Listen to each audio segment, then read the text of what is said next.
Welcome to episode 3 of the 10-Minute Time Limit Podcast. I'm your host, Andy Jardine, and this is brought to you by FDS Podcast Network. As always, with me is the star of the show, Jamie Small. Jamie, what's up, man?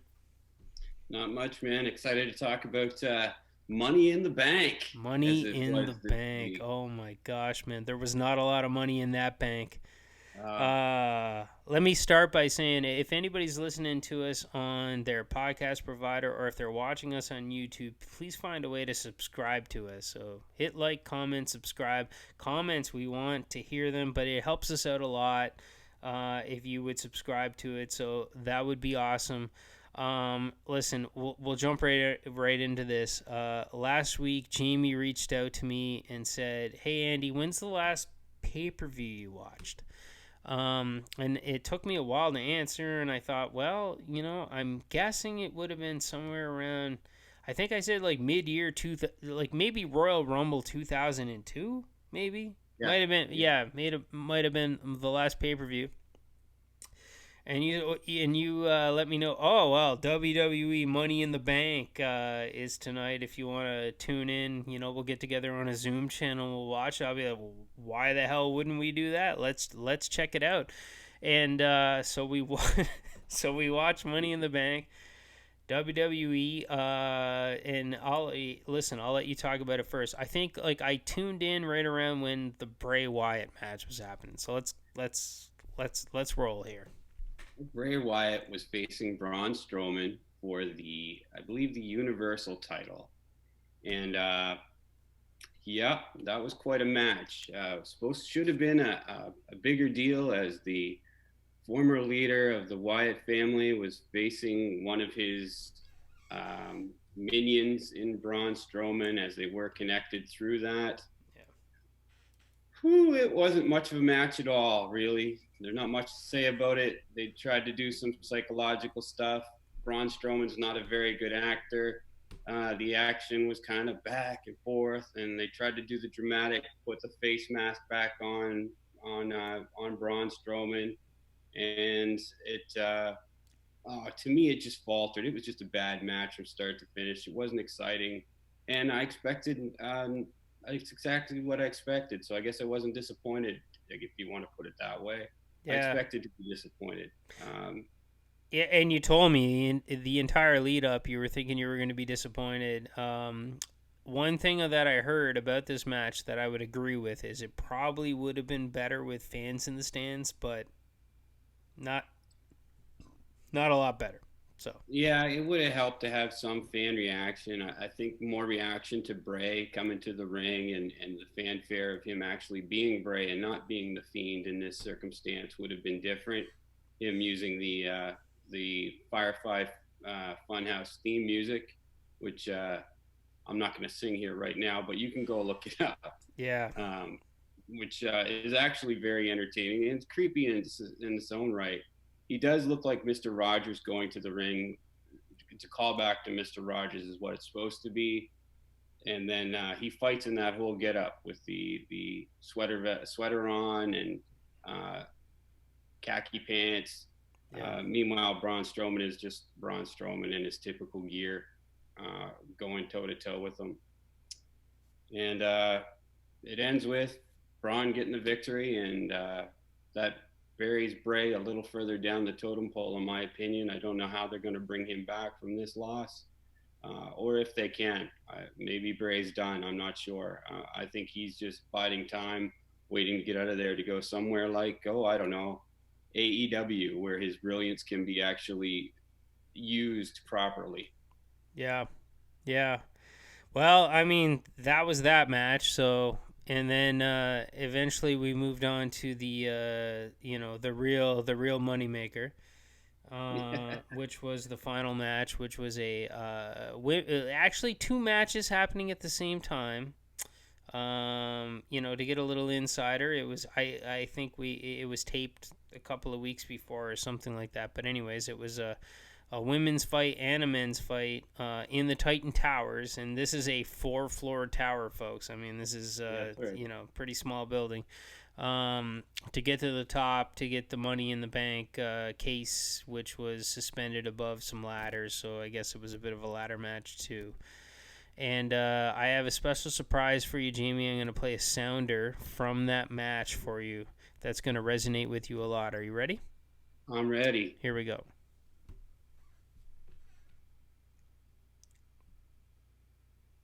That was the sounder. That's what the match sounded like almost the entire thing that we watched. That was super exciting. I think that was actually the climax of the match. That's what it sounded like. What a steaming pile of shit that was, man. I don't know what else to say. Like, that's why when I watched it, well, actually, let me dial it back a bit. I'm so happy you asked me to watch that with you, because you and I had so much fun watching it. And at the end of the day, it's all about, moments and having fun. And we had a lot of fun. We had a lot of fun watching that at the WWE's expense, though. So that's the way that I would put it. But we, oh my gosh, what a terrible, terrible, terrible setup I know. I'm gonna hand it to you here. I know that you respect the cinematic matches and the broken Matt Hardy stuff that we've seen before. Obviously, we talked about it in previous episodes. It's like they tried to do that, but so many people were in the room that one scene didn't even lead into the next. Yeah, it was very disappointing in that I was excited for that cinematic feel. I was hoping it would have that cinematic feel, and it did anything but in my world. They didn't show a whole lot of creativity other than having both matches run at the same time. They used old gimmick jokes that they've used 1,000 times with the food fight. At Paul Heyman's in catering, or whatever was supposed to be catering, I guess, for the time. Or maybe it was just Paul Heyman's meal. I don't know. It might have been, yeah. He's picking through things and no, not eating that, not eating that. And then the next thing you know, all of the competitors kind of run into the room at the same time and eat toe to toe. And then I believe it's Otis yells, "Food fight!" And then the food starts flying back and forth, back and forth, back and forth. Right. And Heyman just took it. Yeah. Didn't freak out, didn't actually act like his character at all. No, he took a huge plate of I believe rice rice for sure. It was a platter anyway, and the rice stuck to his face all over the place. And there was no actions of a general manager of any kind. It was just it just devolved into ridiculousness. And somehow that broke down into them going in different directions again, trying to get to the top of this gigantic four-story building. Right. Like one of the ladies jumped in the elevator early, and it dawned on them 30 seconds afterwards that they should take the stairs.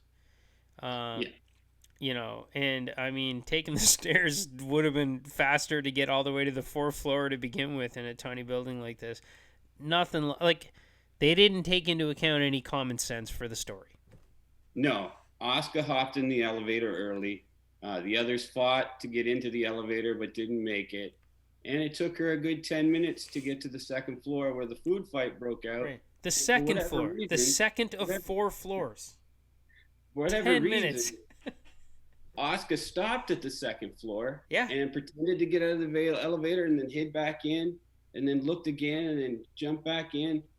Why didn't you just press the closed door button if that was an issue and just move on your merry way? Why did you press 2 to begin with when you knew it was on the roof? Why did you end up there in the first place? How did that happen?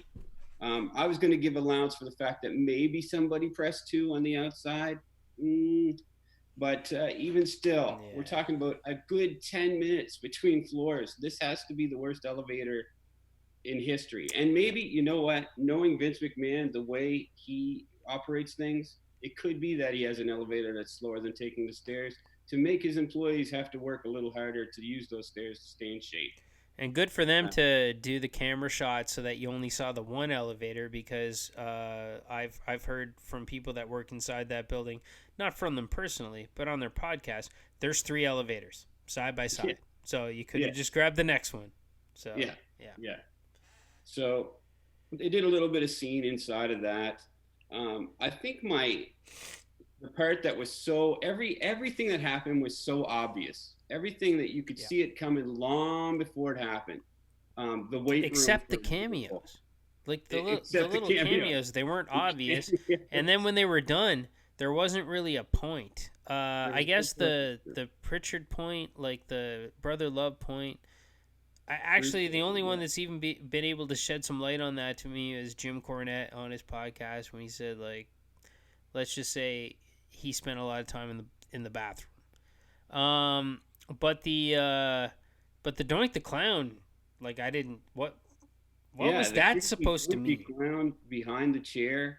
Like, he's still there? He still lives at the tower? He must be. I guess he's still there, hiding behind that chair. If you're going to those offices, please don't hide behind that chair. Sit in that chair. There's going to be a weird Doink. Yeah, Doink. That's where Doink lives. And then Stephanie shows up.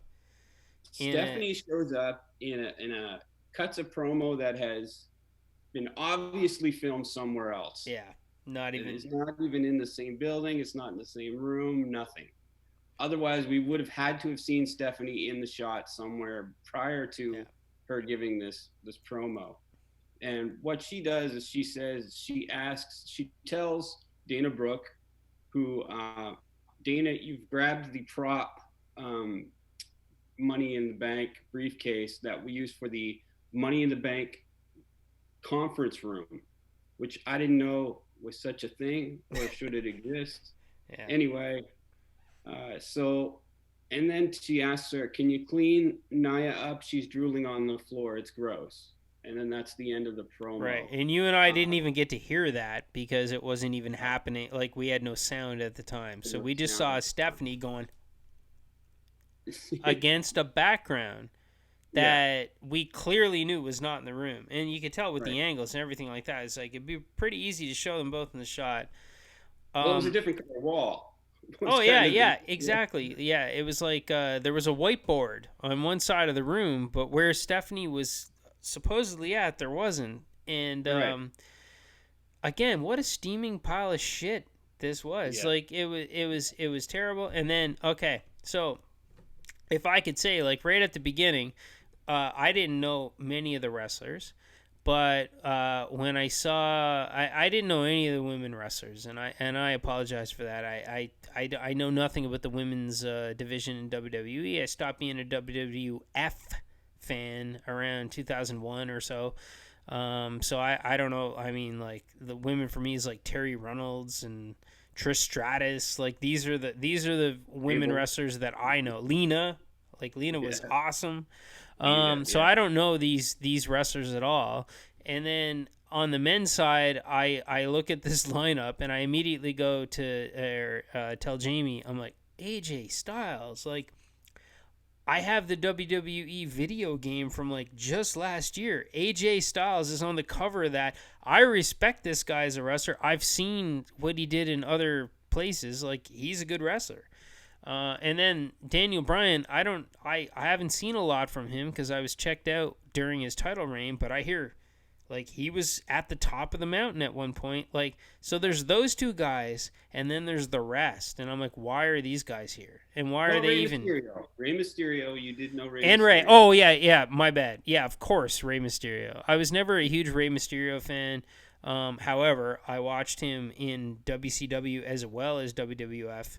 And he was always the top of the top when it comes to the, I guess, cruiserweight division, and he even got a heavy, like, basically a top dog push at one point in WWE.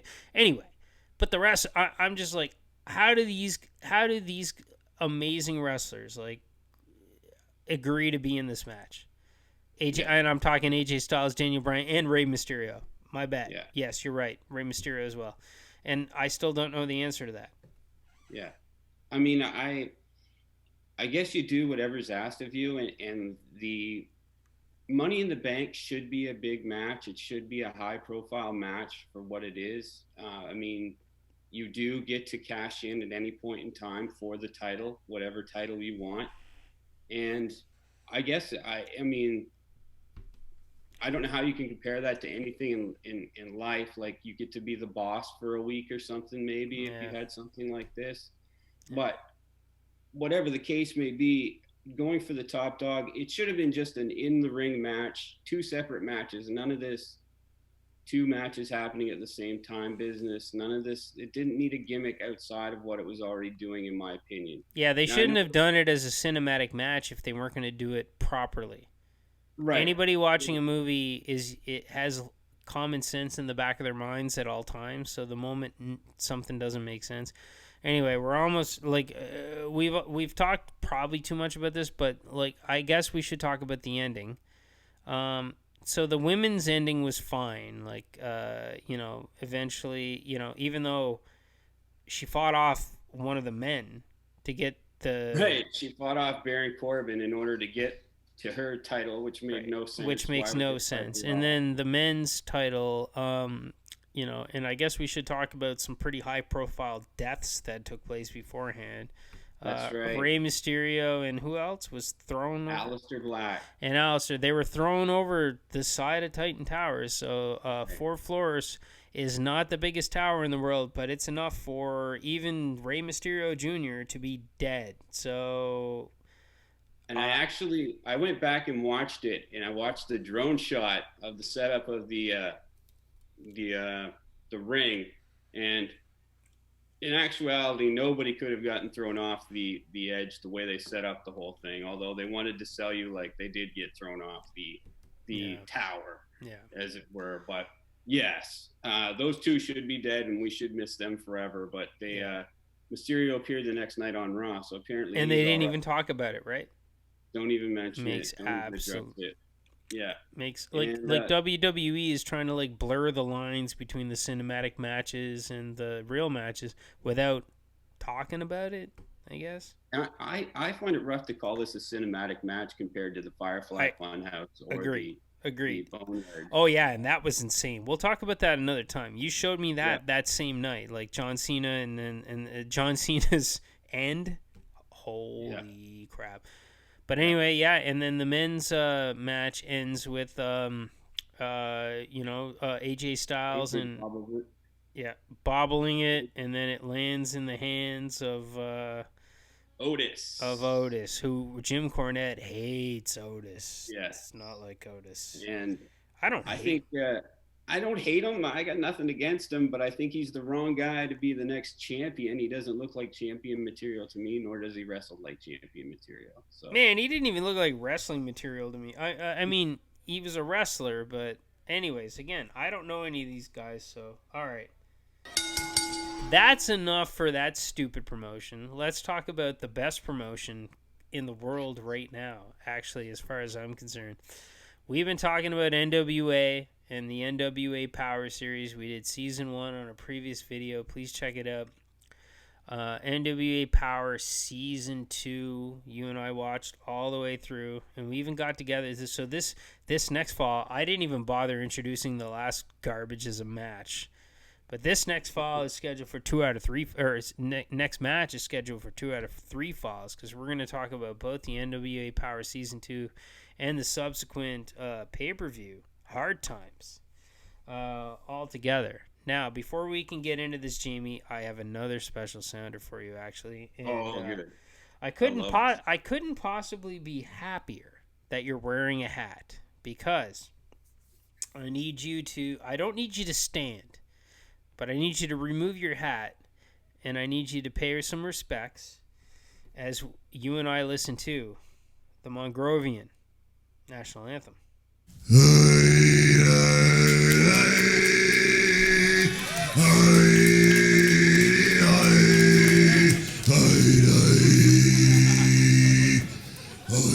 That's the Mongrovian National Anthem. Stop talking, show some respect.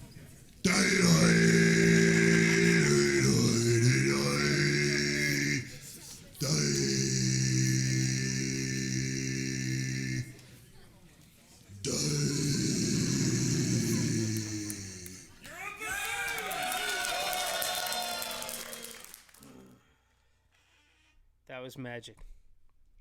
That's fantastic. It's possibly the greatest country's anthem I've ever heard.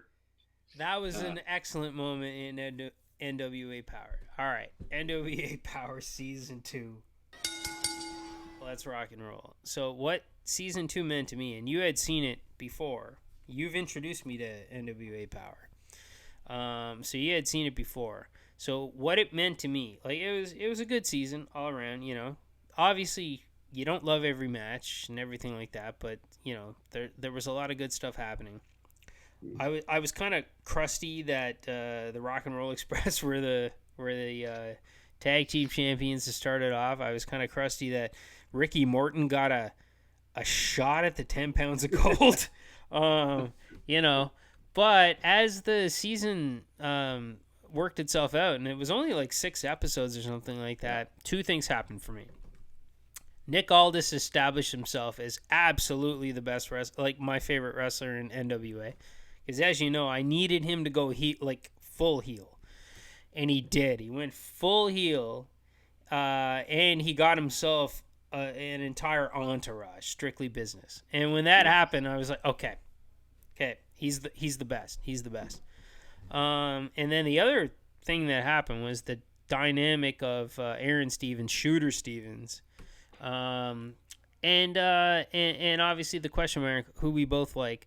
But just Aaron Stevens himself, like, he is now full on slimy heel that cannot win a match without doing something stupid, without cheating or doing anything. He showed up in a promo with the belt like 6 feet long so that he could flop it over. Absolutely hilarious. So those are, as we've talked about, I like the slimy, no good moron heels. And so my top 2 guys in NWA Power are 2 very different heels. You've got the strong, kick your ass, still doesn't need to cheat to win heel in Nick Aldis, but at least now he's the arrogant prick that he needs to be. Like, he needs to be an asshole, and he finally is. Yeah. And then you got Shooter Stevens, which is the absolute moronic, it's you know, cheat to win, doesn't want to defend the title, doesn't want to do anything. He's literally wearing Shooter Stevens, having to be Shooter Stevens, calling him Shooter is hilarious. Yeah. Now he's a shoot fighter, not a wrestler. Exactly.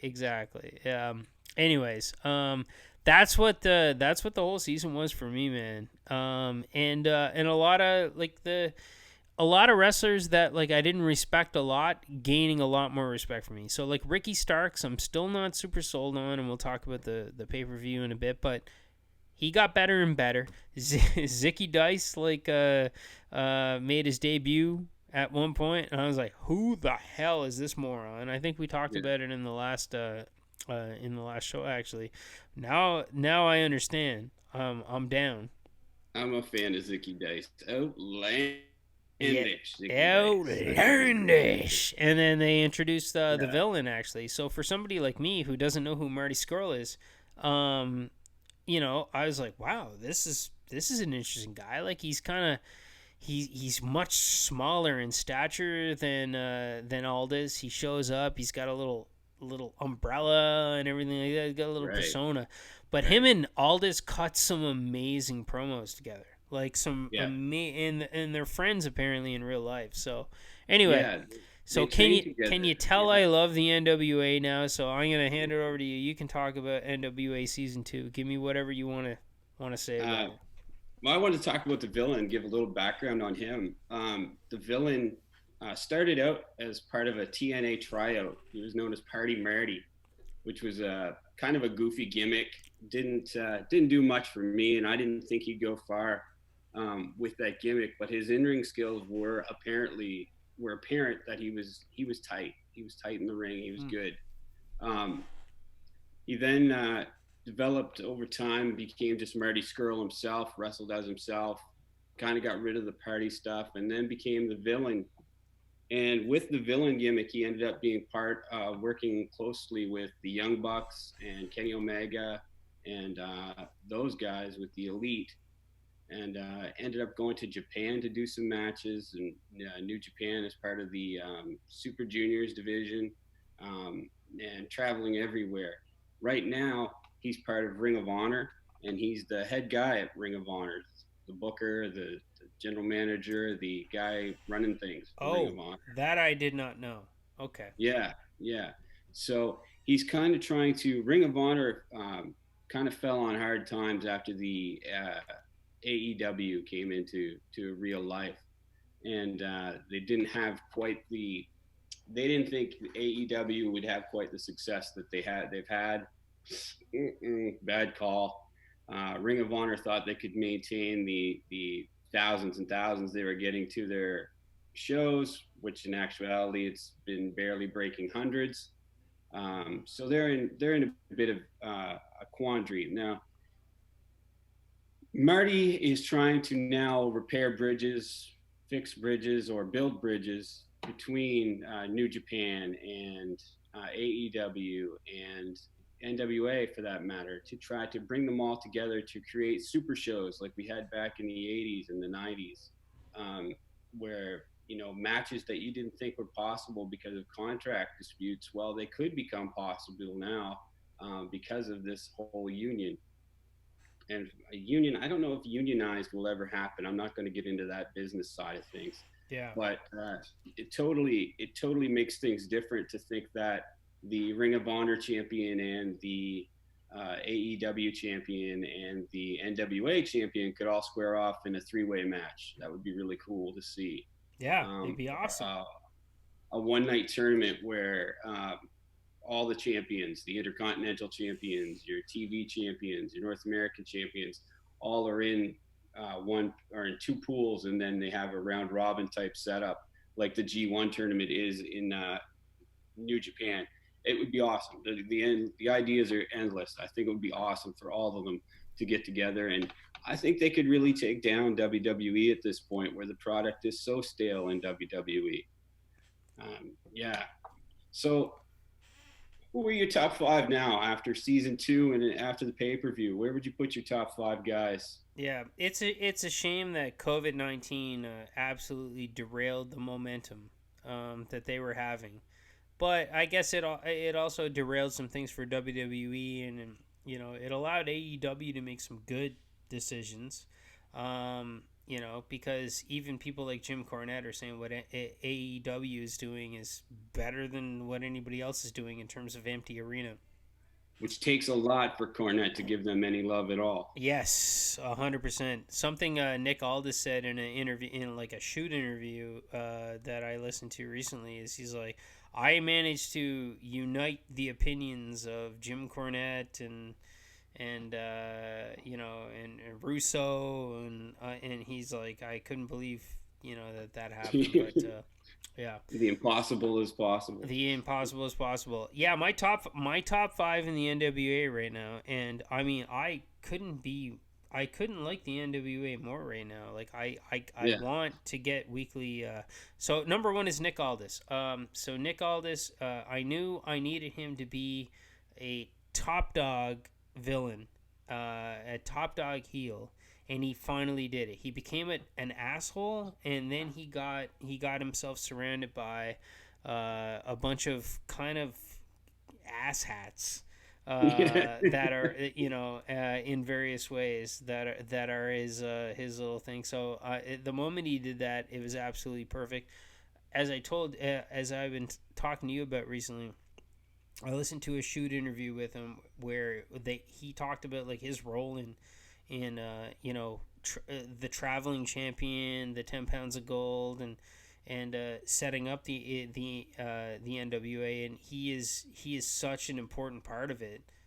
It doesn't happen without him, and he's such a nice guy when you're listening to him shoot.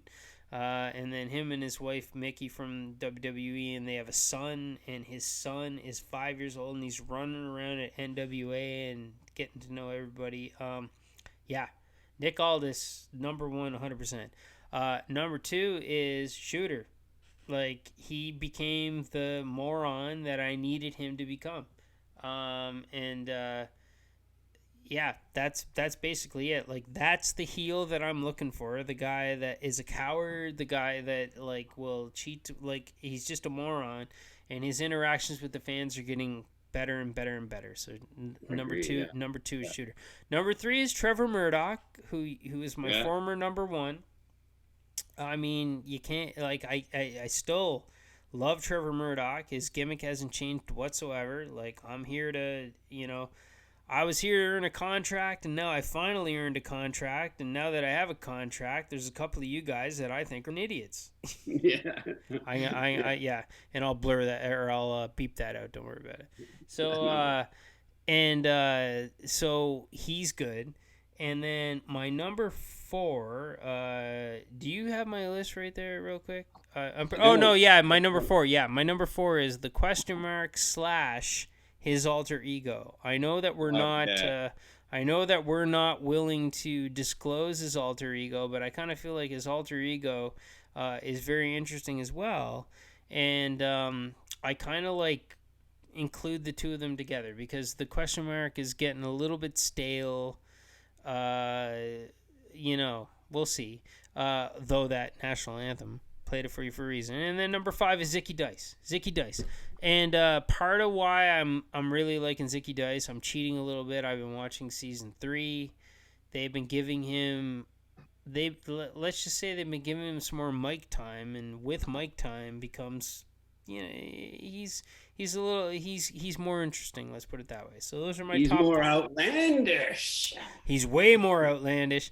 And yeah, in the women's division, which I'll separate because obviously it's Thunder Rosa the top, and then nobody else is super interesting. Like, Melina is supposed to be interesting.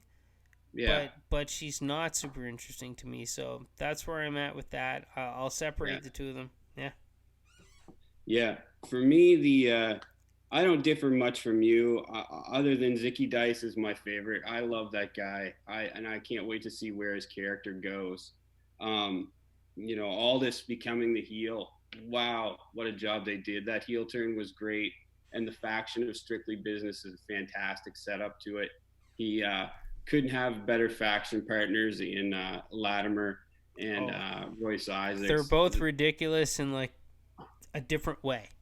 Right. And still having Camille in the group adds to it too. So to me, that's what a faction should be. They can invade every area of the NWA as it is. You've got a woman who could dominate division if she ever wrestles. I haven't seen her wrestle yet, but that's coming. I hear she's all right. Yeah. Have you seen it yet? No, I saw. I mean, I've seen teases of it, but I've been like holding back to watch it or whatever. But I mean, we saw her spear Tim Storm, and that was a 6 out of 10. So sure, she's all right. Yeah. Thunder Rosa might kick her ass, but then she'll stand up to everybody else. That's right. She can't be any worse. Let's put it that way. No. At least it's someone to compete in the division, which I appreciate. Yeah. And then, of course, the tag team, which I appreciate that there's a tag team that can compete in the tag team division, as shallow as it is. Which I'm glad the tag team belts are no longer on the Rock and Roll Express in this season. They do get dropped. In season 3. But they are. We're talking season 2 right now, and they were on Rock and Roll for the whole damn season. It felt like. Oh wow. Yeah. My apologies that I got ahead of us there a little bit. No, don't worry. Don't worry. I got ahead of us in viewing too, and I'm much happier with the champions in my current viewing. But yeah, Rock and Roll were the tag champs for the entire damn thing. Yeah, that's a shame. That's a shame. Anyway, I enjoyed, and I'm enjoying the tag team of Eli Drake and James Storm. I thought it would be a weird pairing, but they seem to go together okay too. Not bad. A use of two guys that they're still just kind of scratching the surface of what they can do with those guys, I think, and I'm waiting to see. There's got to be something coming down the pipe for them eventually. Well, and I think this tag team between the two of them is kind of how they're going to start to figure out like what the two of them like what each has to offer, because they're starting to explore the synergy between the two. Because Eli Drake is great on the mic. He's got a great personality. For whatever reason, he wasn't quite over with the fans for like he was over with the fans for his like catchphrases, and then he would lose them. Yeah. And then Tim Storm, like I told you, I didn't understand why he was over to begin with. But so he kind of got like knocked down and lost his title and is now trying to build his way back up, and he's been doing that. And anyway, him and Eli both say they like to drink beer. It's usually only Tim that brings did I say Tim Storm earlier? James Storm. Yeah. It's usually only James Storm that shows up with a beer, and then Eli Drake, you know, he'll be like, "Hey, give me a drink," and then he'll drink water or something instead. But I like them. I like them as a tag team quite a bit. Like, and we're getting to explore their personalities more. But speaking of Tim Storm, he doesn't get any better. No, he manages to keep going down in my books, and it's funny. We listen to the critics of other podcasts and stuff, and we listened to one in particular. You and I did, and I won't use their names, but they were all over loving Tim Storm and loving the gimmick and loving Mama Storm and how great it was. And I just don't get it. I don't see the connection. Maybe it's a Southern thing. I don't know. I just, it's a very boring, very bland, very too much from the 80s kind of cookie cutter character. I think Billy Corgan, who thinks Tim Storm is a fan favorite, and he would know more than me. He has the data, but I think he's overvaluing the opinions of the people that come in and watch the shows. Yeah. You know, when you got a show that's chanting, "Let's go face, let's go heel, let's go face, let's go heel," and just insert name where appropriate. Yeah. I mean, these people are just loving wrestling, and they're there to make noise, and I'm sure they're even told to do that. So I can understand like a crowd like that loving Tim Storm, who comes out as just a hard worker and just a heart of gold, and he loves his mom, and oh my gosh. And without them doing any kind of touring or shows outside of that studio, you're always going to get that same response, in my opinion. Right. You're always going to get that same. Right. And you would know better than me. Does Tim Storm travel? Does he go wrestle Ring of Honor or anything like that? He wrestles for Championship Wrestling from Hollywood, where he gets mainly the same response. I haven't watched a lot of it. I'm starting to get into it more just because I want to see, well, how do people react to Tim Storm outside of that environment? Yeah. How are all of these guys seen outside of that environment? And is it different? And maybe we'll talk about them next week. Maybe that's a topic worth discussing, is Championship Wrestling from Hollywood. They are another NWA product, kind of the developmental territory, if you will, for the guys coming up to NWA Power. Yeah. All right. Well, let's talk pay-per-view really quickly. So we watched Hard Times, the pay-per-view, which wrapped up season 2. Yep. The TV championship, which is what we were both looking forward to the most. It was a hard-fought tournament. It introduced some additional guys. At the end of the day, Trevor Murdoch went far, and Ricky Starks ended up winning the title. Like, we won't waste a lot of time on this. Ricky Starks ended up winning the title. You know what? He deserves it. Let's talk Trevor Murdoch's like the chops. So he took some chops in an early match, and both Jamie and I were looking at his chest going, something's wrong there. Like, from Dan Moff from Ring of Honor. Yeah. So he chopped Trevor Murdoch so hard. Like, I mean, there were blood vessels broken in Murdoch's pecs, if you want to call them pecs. and I mean, it looked gross. The term hamburger was used, I believe, on screen. Yeah, and it wasn't far off. It was pretty nasty. That's what it looked like.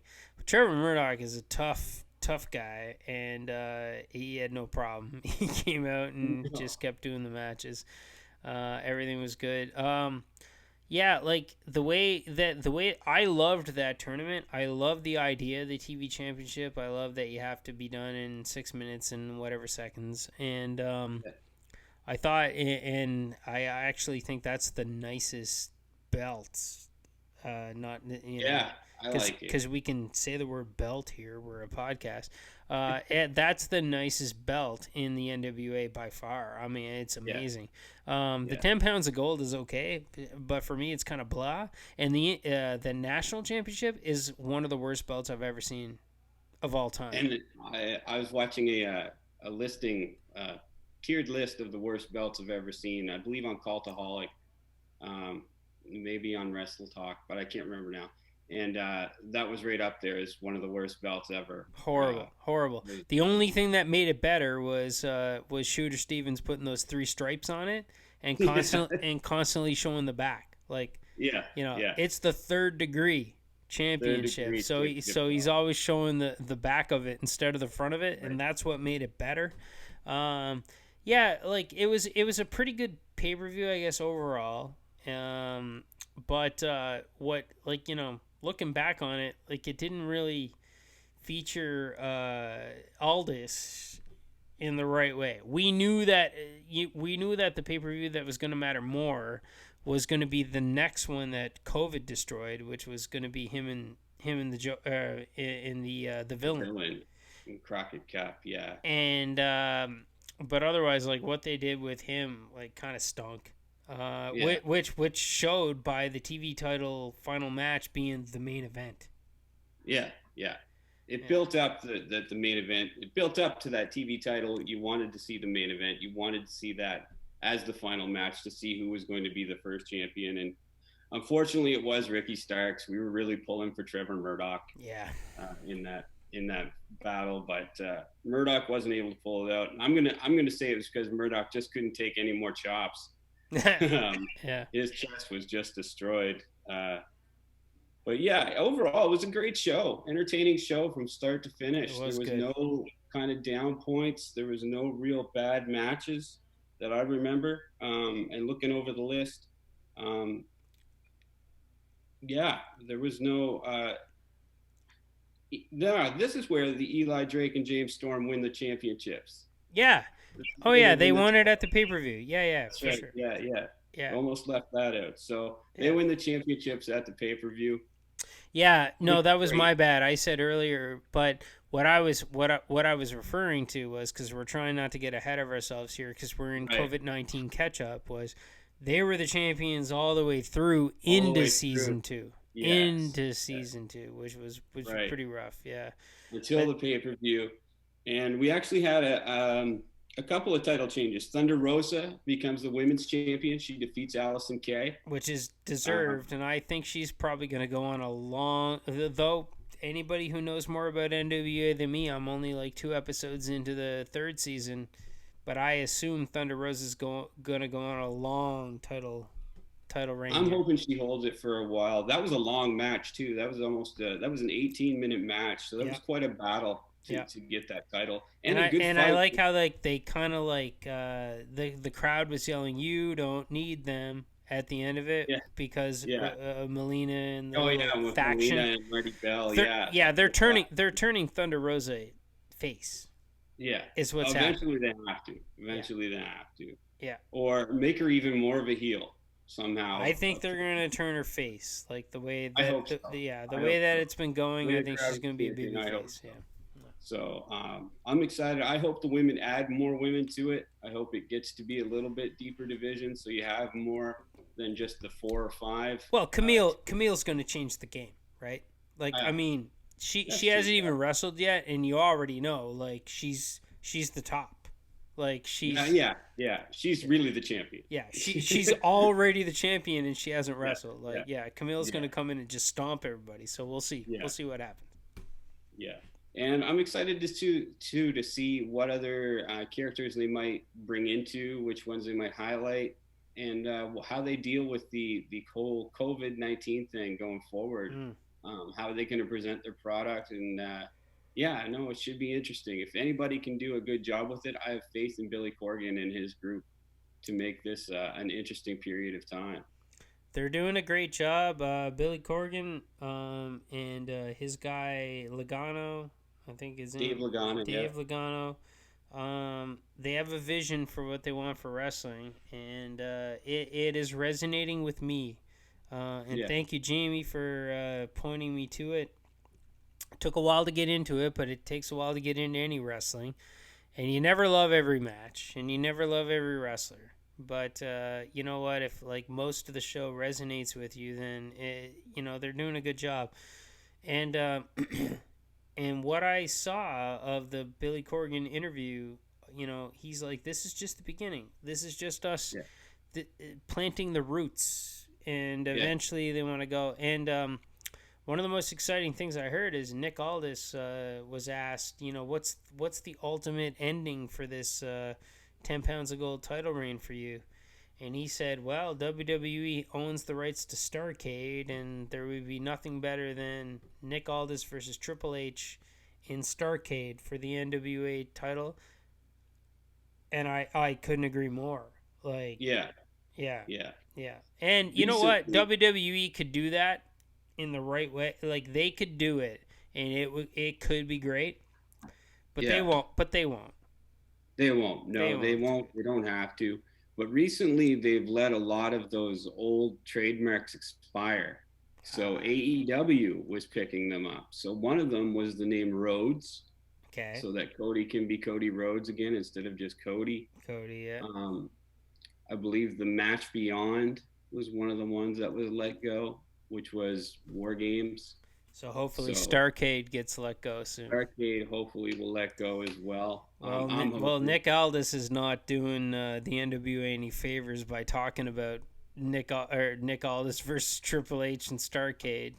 Like, I don't think it hurts. I think mentioning it will make them wonder, should we bother redoing it? If it's something they're not using, why would they keep it? Especially when they're at a cost-cutting measure time.